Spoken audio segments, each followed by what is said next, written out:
Thank you to War Thunder for sponsoring this video. A virus that eats computers, a boy band cloned out of hair samples, a nuclear explosion on New Year's Eve, and somehow all of that is just the beginning of the story.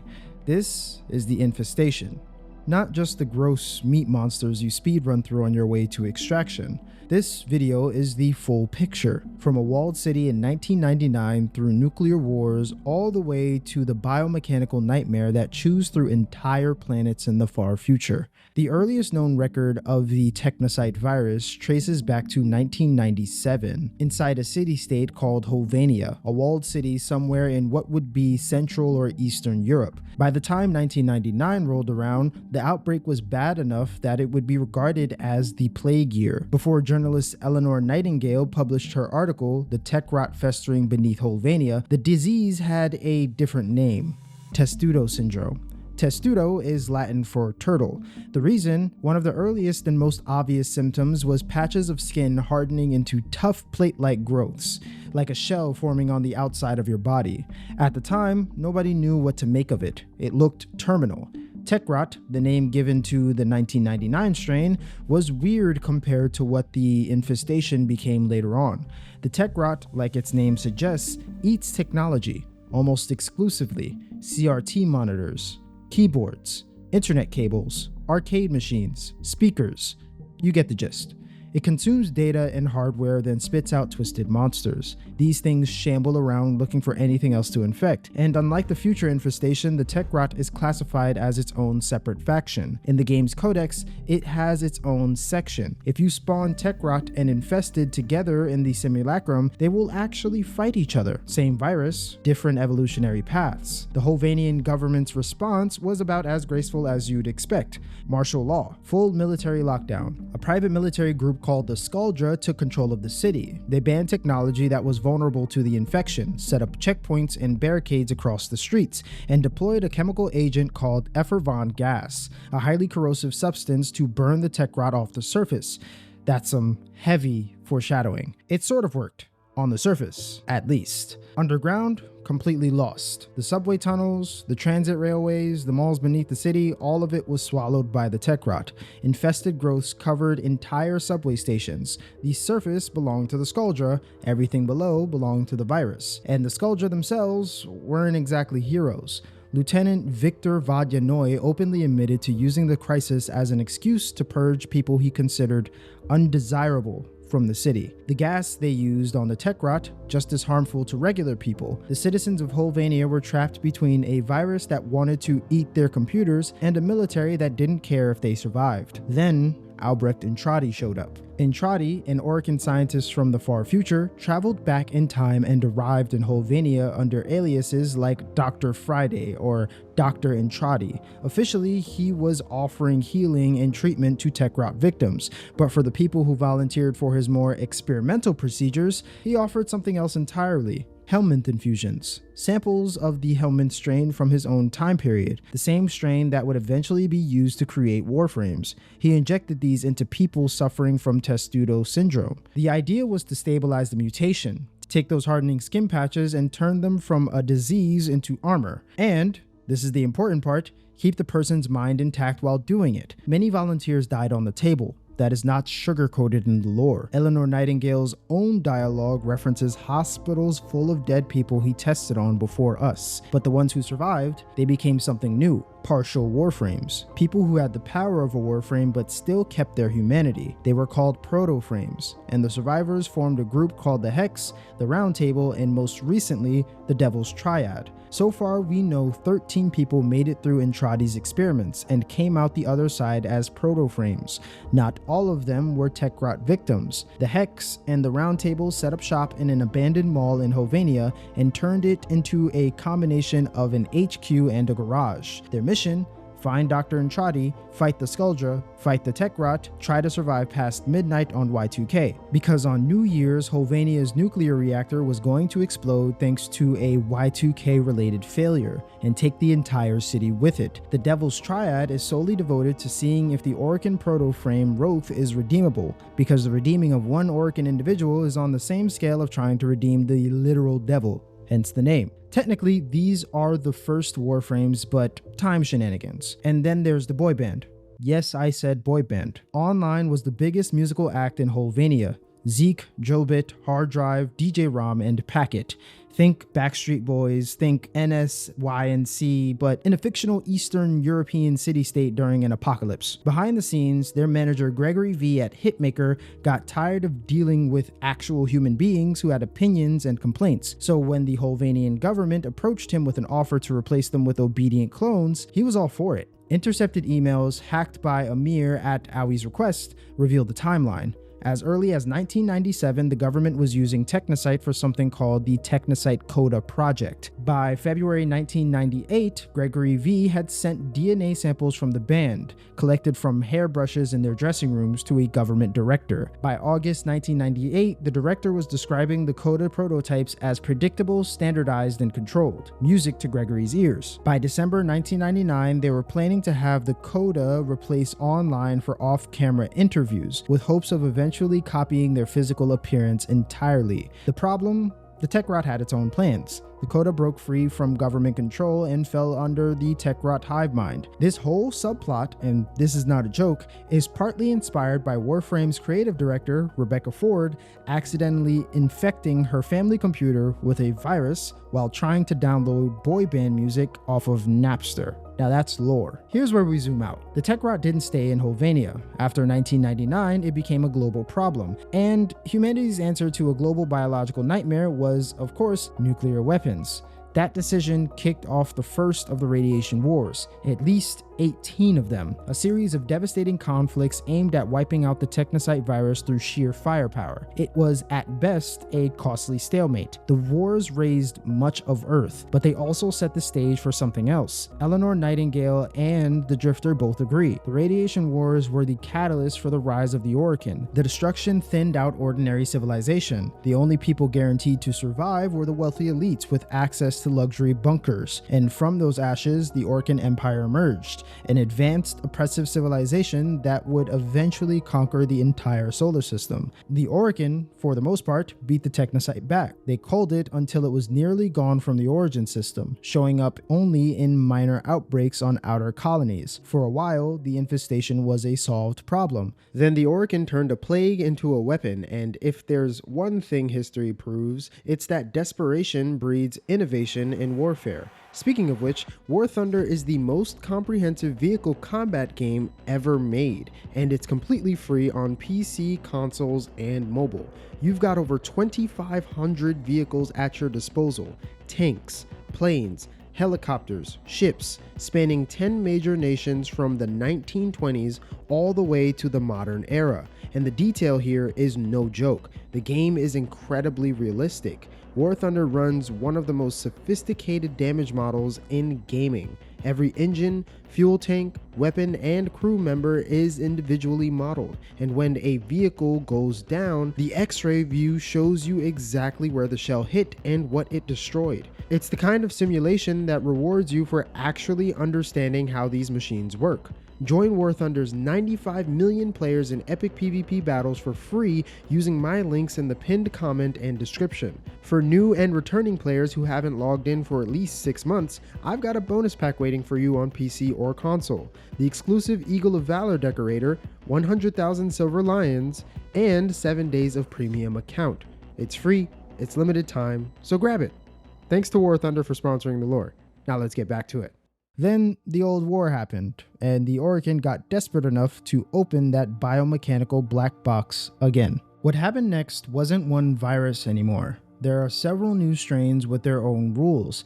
And before we keep going, if you're enjoying this deep dive and want to see more Warframe lore broken down like this, make sure to subscribe and hit that bell. It's free. It helps way more than you think, and it keeps the lore coming. Back to the madness. Techrot was the virus in its wild, untamed form. The Hellman strain is what happens when the Orokin tries to make it useful. During the Old War, the Orokin were losing. The Sentients are machines they built to terraform a distant star system. They went and came back angry, and they could adapt to and take over any technology thrown at them. Conventional weapons didn't work, so Executor Ballas, one of the highest ranking Orokin, turned to the one thing the Sentients couldn't hack: flesh. Ballas cultured the infestation into a new hybrid strain called the Helminth. Then he took the strongest people he could find, volunteers or not, and infected them with it. In Ballas's own words from the Vitruvian records, the subjects transformed.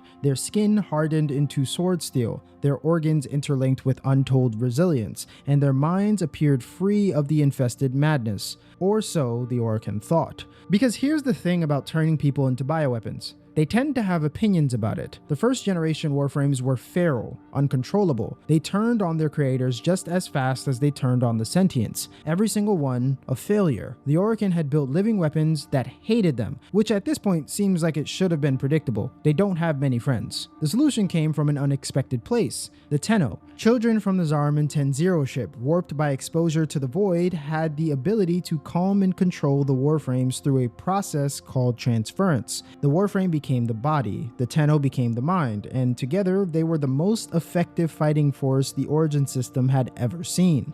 Now it's worth pausing to appreciate what the Helminth strain actually represents. Every single power a Warframe has, fire, ice, telekinesis, black holes, time manipulation, pocket dimensions, immortality, etc., all of that stems from a virus. The Helminth creates entirely new biological systems capable of bending physics, and in the modern era, the Helminth still lives on every Tenno ship. That disgusting mouth on the wall behind the sealed door in your orbiter, that's the Helminth. It repairs your Warframes, maintains their biological systems, and if you've unlocked the Helminth segment, lets you swap abilities between frames. It's your ship's biological mechanic. It's also technically a strain of the most dangerous virus in history. But sure, let it eat your Warframes for breakfast. What could go wrong? If the Helminth is the virus under control, the Grey Strain is the virus given an entire moon to do whatever it wants. And what it wanted was everything. Deimos, one of Mars's moons, was an important Orokin research site. It housed Albrecht Intradi's Void Research Labs, the Intradi family estate, and a whole lot of secrets. During the Old War, when the Sentients launched an invasion of Deimos, two people made a desperate call. Belric, a master foundry operator, and Rania, a void engineer. They gathered up infested entities and built a biobomb. 1 minute before the Sentients arrived, Belric set it off. Their guardian Warframe, Citrine, used the last of her energy to crystallize the couple together in a final embrace rather than flee. The bomb worked. The Sentients were stopped, but the price was an entire moon consumed by infestation. What makes the Grey Strain special isn't just that it ate Deimos. Lots of infested eat things. That's kind of what they do. It's how it ate Deimos. Instead of just consuming all the existing life, the Grey Strain changed the ecosystem. Flora and fauna adapted to live alongside, or at least in the middle of, the infestation. Fish on Deimos grew extra organs that let them float through the air. Predatory dog-like creatures called predacites and cat-like vulpophilas hunt across the landscape. There are burrowing insects, predatory snails, and even infested-themed fruiting plants. It's a complete food chain, just made of infestation. The Grey Strain also grows things to enormous sizes, kaiju proportions. That's not an exaggeration. The biggest examples are Fass and Vohm, two gigantic infested worms, brother and sister, who serve as the moon's day-night cycle. They kill each other endlessly. When Fass destroys Vohm, the landscape gets more active and dangerous. When Vohm destroys Fass, things quiet down. Then they regenerate and do it all over again. Forever. What's strange about this is that the Grey Strain's hive mind appears to be divided. In most infested scenarios, the hive mind is unified, one consciousness directing everything. On Deimos, Fass and Vohm split that control. Fass, as the dominant brother, compels the Grey Strain to be aggressive. Vohm compels it to rest. Even the wild predacites and vulpophilas sometimes get attacked by other infested, which shouldn't happen if the hive mind was working as a single unit. Albrecht Intradi also specifically sought out the Grey Strain's ability to stimulate massive growth for the creation of his vessels, which are giant biological constructs central to his battle against Wally. Not that one.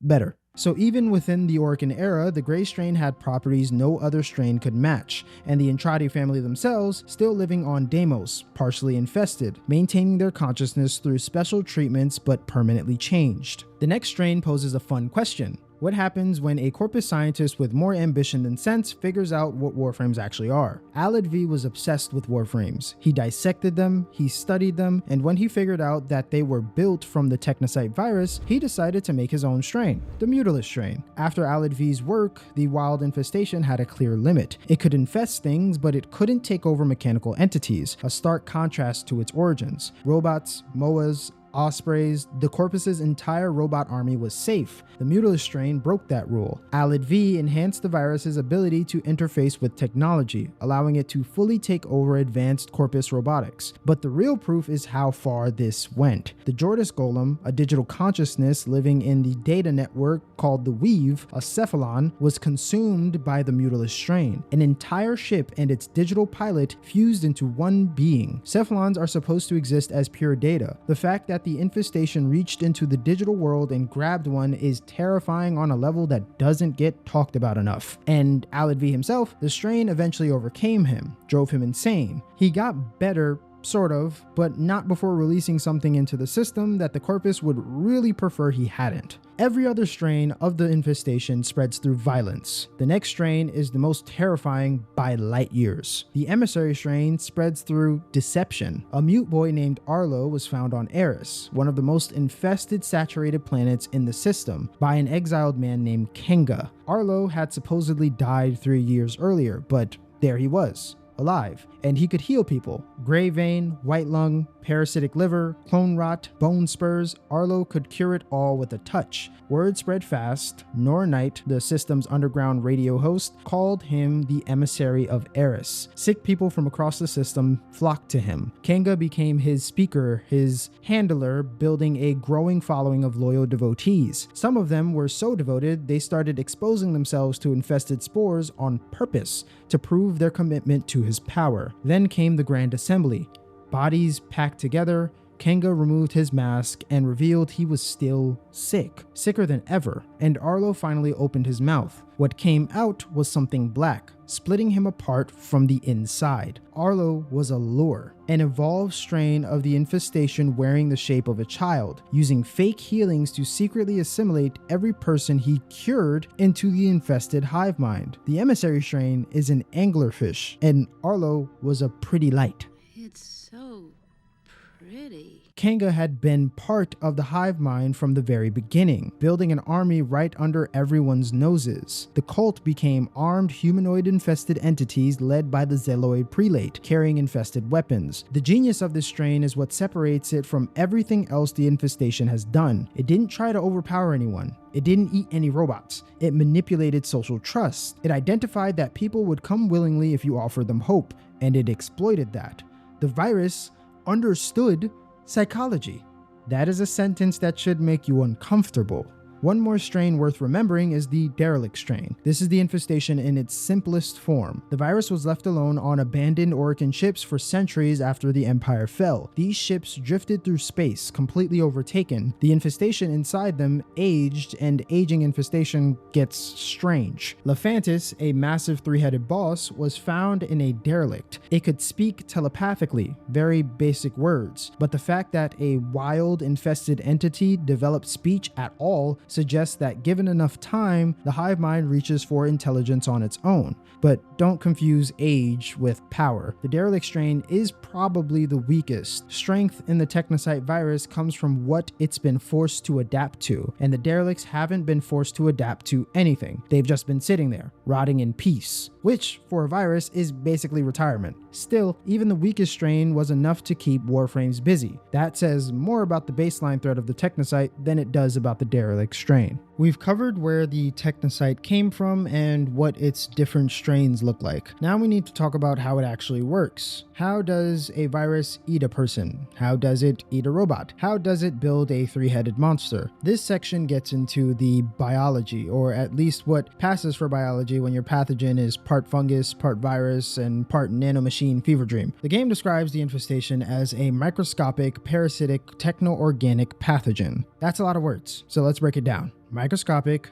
it starts small, invisible to the eye. Parasitic, it lives off a host. Techno-organic, it bridges the gap between technology and biology. Pathogen, it causes disease. In practice, what this means is that the technocyte virus does not infect living tissue like a normal virus. It also interacts with inorganic material. When it hits an organic host, it rewrites their biology. When it hits something mechanical, it structurally changes it into something that acts biological. The end result is the same. Everything it touches gets absorbed into the infestation. The virus uses spores to spread. Nanospores specifically are tiny aggressive particles that actively seek out new hosts. This is one of the reasons why quarantine doesn't work against the technocyte. Normal viruses spread through contact, droplets, or surfaces. The technocyte sends its spores out hunting. They drift through air, through vents, through space itself. A few loose spores in a ship corridor is enough to start a full infestation. This is also where the fungus comparison comes in. The technocyte virus behaves both like a virus and a fungus. It uses spores for transmission and builds structures that look a lot like the fruiting bodies you'd see in real-world mycology, which is the study of fungi. The fruiting bodies are similar to stalks that produce and release more spores. Think cordyceps, the parasitic fungus that takes over ants and forces them to climb to high ground before sprouting a mushroom from their heads. The franchise Last of Us famously turned that into a zombie virus. The technocyte does the same basic thing, just on a civilizational scale, and it's way harder to burn out. Fire was actually an early countermeasure against the infestation. It worked for a while, then the virus adapted and it didn't work anymore. Because of course it did. So what does infection actually look like from the host's perspective? It starts with growths, tumors, boils, masses of infected flesh forming on whatever body part got contaminated first. In the early stages, you might be able to cut it out. Surgical removal of the infected tissue sometimes worked. Sometimes, but the virus is fast, and once it reaches a certain point, removal stops being an option. At that point, the host starts losing their mind, and the infestation changes their body. It rewrites your thoughts, the individual's consciousness gets pulled into the hive mind. Some people remain vaguely aware of what's happening to them, which is definitely worse. The lore from the Cyanax Laverian entry describes a townsman named Darrow whose mind was fused into an infested leviathan, a massive creature made of thousands of bodies. Darrow was still in there, still conscious, and when he was finally able to fight back, it was only for a brief moment before he died. That is the infestation's version of recruitment. In the transformation from thing to infested thing, two organs in particular are worth knowing about. The first is the neurode, a brain-like organ that serves as the primary decision-making and communication hub for the individual infested creature. The second is the trachon, an organ found on infested ships that facilitates communication between neurodes across the hive mind. Think of neurodes as an individual cell phone and trachons as the cell towers that connect them. Together, they form the nervous system of the entire infestation. There are also pustulant cognitive nodules described as multiple seemingly redundant brain-like clusters whose function may be linked to hive mind activity. The word seemingly redundant is doing a lot of heavy lifting there. When a virus builds backup brains inside a fish, it's not being redundant, it's being thorough. The infestation also learns from what it eats. When the virus consumes a Grineer Lancer, it picks up the Grineer's genetic information. That information gets spread across the hive mind. Now every infested entity in the network has access to whatever made that Grineer useful. When it consumes Corpus technology, same deal. The hive mind absorbs the engineering principles and redeploys them. In real-world biology, this process has a name: horizontal gene transfer. It's when genetic material moves between organisms outside of normal parent to offspring reproduction. Bacteria do it all the time. It's how antibiotic resistance spreads so fast. The infestation does a version of this on a massive scale, absorbing useful traits from everything it consumes and distributing those traits across the entire collective. This is why infested enemies look different depending on where you fight them. Grineer-derived infested tend to be heavily armored. Corpus-derived infested sometimes incorporate shielding or energy weapon components. There is no random mutation. It's cataloging what works. The Helmand strain took this concept and blew it up. The Orokin figured out how to curate which traits the virus expressed. Instead of random absorption, they directed it, telling the helmet to build specific features into each Warframe. Enhanced strength here, elemental manipulation there. That's how you end up with Warframes that can control fire or magnetism or time itself. The wild card here that biology doesn't have is the Void Attunement, which allows the borderline magical abilities. Can't believe I quoted myself. Moving on, and Eleanor from the Hex says something that makes this even more unsettling in the 1999 context. The tech rot learns from you and others like you. It sees your powers and copies them. It watches what kills it and adapts. Given enough time and enough data, there's really no hard limit on what it can become. Now we've mentioned the hive mind a few times, but let's actually talk about what that is. The infested hive mind is not one mind controlling many bodies. It's the opposite. It's every absorbed consciousness merged into one shared intelligence. Each new addition acts as another neuron added to the overarching brain. The more the hive mind consumes, the smarter it gets. This is why small infested outbreaks act like feral animals. There aren't enough minds in the network to form complex thoughts. But a large-scale infestation like Deimos or the emissary strain, that's millions of minds working in concert. Time to destroy what you think you know about the infestation. There is not one single hive mind. There are multiple. I will forewarn you all that this may be a theory, but I think it's solid given the evidence. When a branch of the infestation separates far enough from the main group and grows large enough, it forms its own independent hive mind. This explains a lot. Why the gray strain on Deimos behaves differently from the wild infestation on Eris, why the Techrod in Holvania fights regular infested in the simulacrum, and why different strains seem to have different personalities. They're literally different minds. The hive mind also uses specific language patterns. Individual infested never say I, they say we. They don't say my, they say our. The collective identity overrides individual identity so completely that even the way they talk reflects it. And if an individual mind inside the collective tries to resist, the hive mind suppresses it. It silences dissent. Your thoughts become the hive's thoughts, whether you agree or not. But suppression isn't the same as destruction. Their minds are still in there. The Styanak story proves that. Darl was able to wake up, if only for a moment. The hive mind is a cage. The infested even seem confused when Warframes resist them. Lephantis says things like, "Why do you defile us?" and "We are your flesh." The infestation doesn't see itself as evil. It genuinely doesn't understand why anyone would refuse to join. From its perspective, it's offering unity. The fact that this unity involves dissolving your personality and piloting your corpse is apparently a minor detail. The ability to erase the boundary between flesh and machine is the single most dangerous thing about the Technocyte virus. It means there is nothing in the origin system it cannot consume. Everything has potential, which means Tau is ripe for assimilation. And if that thought doesn't keep you up at night, you haven't been paying attention. Another thanks to War Thunder for sponsoring this video. Play it for free today on PC, consoles, and mobile. Don't forget, my links are in the pinned comment and description for the War Thunder bonus pack. If you are new or haven't played in the last 6 months, you'll get the exclusive Eagle of Valor vehicle decorator, 100,000 Silver Lions, and 7 days of premium account on PC and consoles. Thank you for watching. Do you feel as though I missed anything when it comes to the infested? If so, let me know down in the comments below. What faction do you want me to cover next?